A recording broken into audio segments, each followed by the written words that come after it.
Лучше один раз увидеть, чем 100 раз услышать. В Чувашии активно развивается агро- и медицинский туризм. Натуральное пиво, национальные блюда, санатории в живописных местах. Все это привлекает гостей в республику.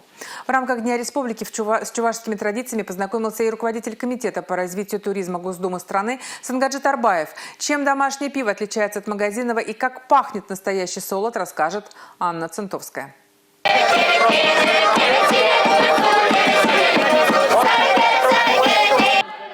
Издревле в Чувашии принято встречать гостей хлебом, солью и веселыми песнями. Знакомство с агротуризмом Чувашии для депутатов Госдумы началось с фестиваля «Зеленое золото России». Хмель и пиво всегда были гордостью Чувашии. Все дело в его целебных свойствах. Гостям рассказали, как оно делается, показали, чем домашнее отличается от магазинного и как пахнет настоящий солод. Не в магазине, это настоящее, значит, это у нас деревенское пиво.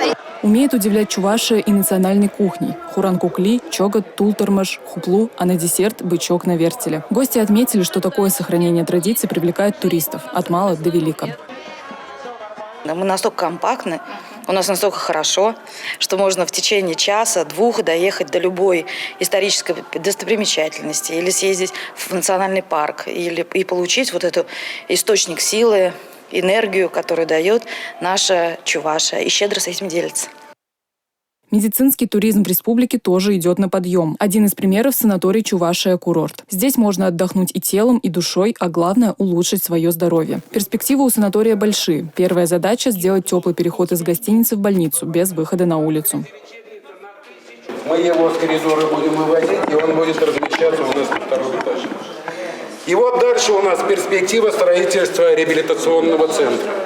Когда задумка воплотится в реальность, санаторий сможет принять на 1000 человек больше. Более того, заняться своим оздоровлением смогут жители не только Чувашии, но и ближайших регионов – Казани, Ульяновска, Мордовии и многих других. Для меня Чебоксары и Чувашия – это что-то было далекое и непонятный регион. Но у меня, вам скажу, есть желание вернуться сюда как турист и еще все заново посмотреть не в рамках деловой программы, а просто для себя. И в том числе санаторий меня тоже заинтересовал своей базой.